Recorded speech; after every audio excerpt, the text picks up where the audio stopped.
Welcome everyone. It's my second standalone video and I want to do now some stuff about a tier list I created when I played the beta, and I want to explain why my choice was on these places. I played all characters except for Hotori, so I can't say anything to here, but to the other characters. First, I want to explain a little bit the combat system. So the basic combat is, first we start with the basic gameplay loop of combat. Characters have the basics, attack, skill and ultimate. Basically like every other gacha game too. Not every character has a heavy attack, and some heavy attacks are locked behind the resource. You kinda can say like a 14 Withering Ways or the other resources you have in Zenless Zone 0. Next, the game has an elemental reaction system similar to Genshin. The rules to trigger them are more strict than Genshin. If you remember, you could see the circle. If the circle elements don't align, you can't force a reaction because you can't do an intro skill. All element effects can be enhanced depending on character and team. They will have even other unique effects. Most characters have a unique passive that makes in some way the elemental reaction stronger.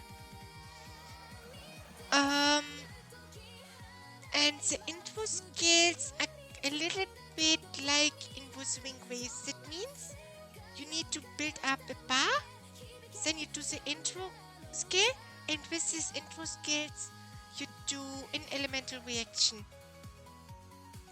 Not every character can intro in everyone else. That's why I mentioned that circle. I show it here for a second. They showed it on stream. It's the same that same elements can't react into each other. Then in the combat you have dodge counter and parry attacks that are really strong in this game. In the early game, I don't know if it will be still the case in late game, because there was not enough time to really explore the highest levels. Now we come to the actual tier list, and I start with Fadia, B tier, who I would give an expert tick. That is A rank in a good rotation. The pros are high burst, and in that burst she's immune to interruption. Cons, she really only deals damage if she's in her ultimate. And you kinda can say she plays a little bit like Sunny from Withering Ways. Next we have Beijing. I can say, probably I don't pronounce them right. Beijing is A tier, high single tag damage, and con no AoE damage.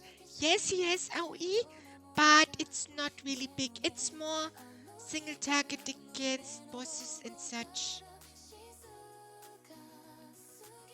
Next we have G1, probably a character many like.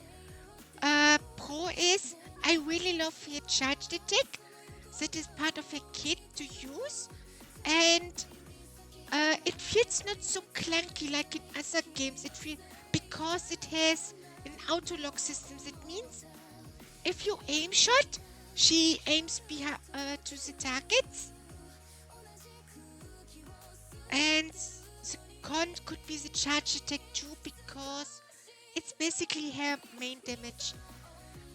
But the other thing what would make her S-rank, even if it would be kinda cheating to call it like that, if you get one duplicate for here, you can take a duplicate node that turns her into a healer. Next comes Nanali, our first S-tier character.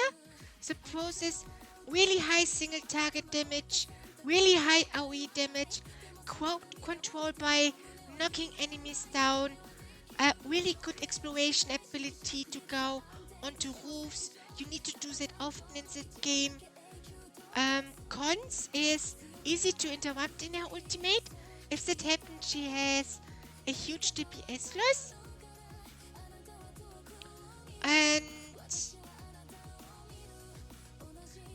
But if you combine her with Daffodil and Atlas, so means break the bosses fast, she will be easily have a nice time to do her burst phases. So once you master that, to use her ultimate on broken and bosses, she's an absolute beast.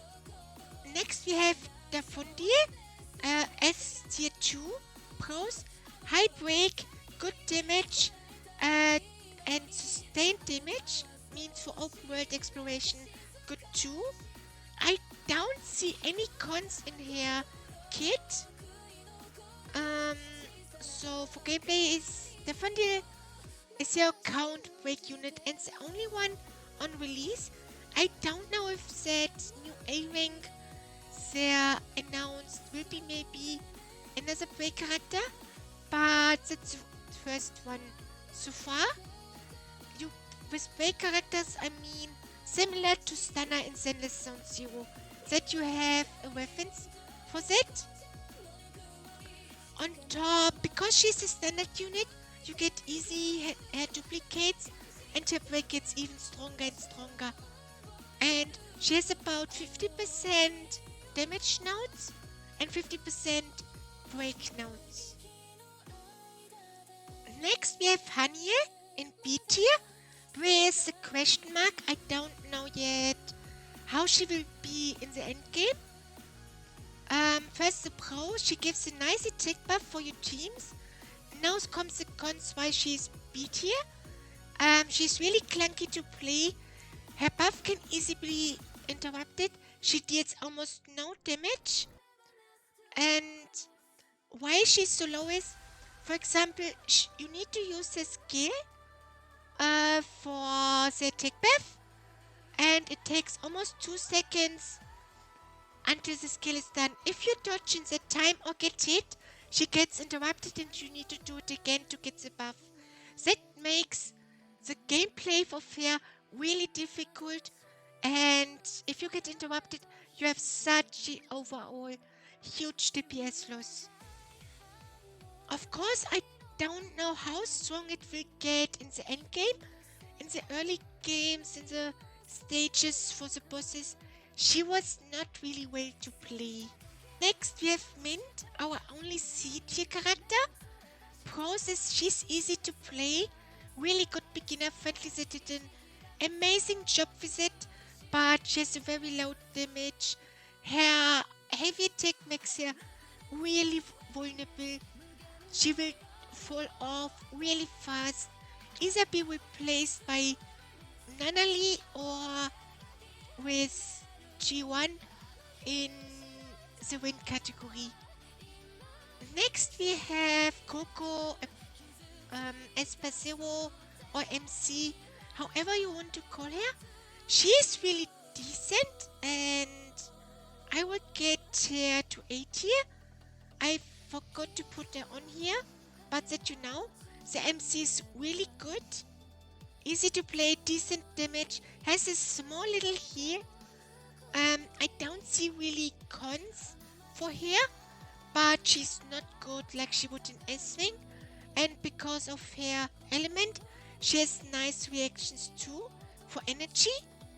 Next we have Skia. Skia is more an energy battery. It's because of his element. He has really fast rotations, kinda now cons, decent damage, but even if I praise him, overall he is still a B tier. Next we have Edgar. Edgar is on our only dedicated healer, you kinda can say. Um, Pro is he can use it for energy charged, like the MC because of the element. Cons is a really slow gameplay and easy to interrupt, means the skill is similar that you need to attack over 2 seconds and you can't dodge, or if you get hit it's interrupted. And the heal field, you need to stand in it, means as soon you have a moving enemy you can't heal, and the heal field heals only the unit that is on field. Next we have Adler, amazing unit to dish out damage, easy to cast shield, decent damage to as support, nice debuff, but the cons is the shield has not 100% uptime, and I must say if you not get hit too much because it doesn't have 100% uptime, here's the best support for survivability, except if you get G1 on the first duplicate. On Hotori is next. I could not wait here. You could not play here. Then next comes Lacrimosa. 8 here, good damage, good burst. Cons need to. The cons is you have always to feed her tomato juice. That is really important. She acts as a typical DPS, nothing special, using skill out to its ultimate with on-field time. Next we have Zakiri. She has a really good AoE, but bad single target. She's basically the opposite of Bysing. It's like the created fire DPS for single and for AoE instantly into the standard banner. And on multi-wave combat, so if many enemies come, she has the good thing that she can pull everything together, what makes her a good utility for mass units. Next we have Heiso. I already saw many like her. She is an 8 tier with good damage. Cons is on the cons I must say it could be because of me. She has a complicated rotation. Even if she's a damage dealer, she's important as energy battery because she's one of the 2 Akane units, that yellow one that I said before. But she's different. She has a good long on-field time, what makes her good to play with Fadia 2, who has a low field time. So you will be able, and Fadia needs energy, so I can already see that Heiso and Fadia will be making a good team. Next we have Shiz. That is the unit we got from the live stream, free up to max duplicates with weapons. That makes no more sense. Why she not felt so strong in the beta? Probably they made her a little bit weaker because you get all duplicates. Means she will go up to an S rank as soon you get all duplicates. That I can guarantee. And you can bump her a little bit up if you play her right, because she has a little bit of a complicated gameplay with timing your attacks on some kind of rhythm game she has built in her kit. I hope everyone liked my rating and my first tier list.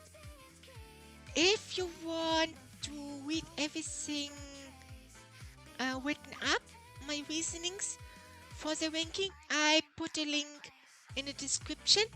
It's a Reddit link when I first time created the tier list for all characters and combat descriptions. Thank you very much.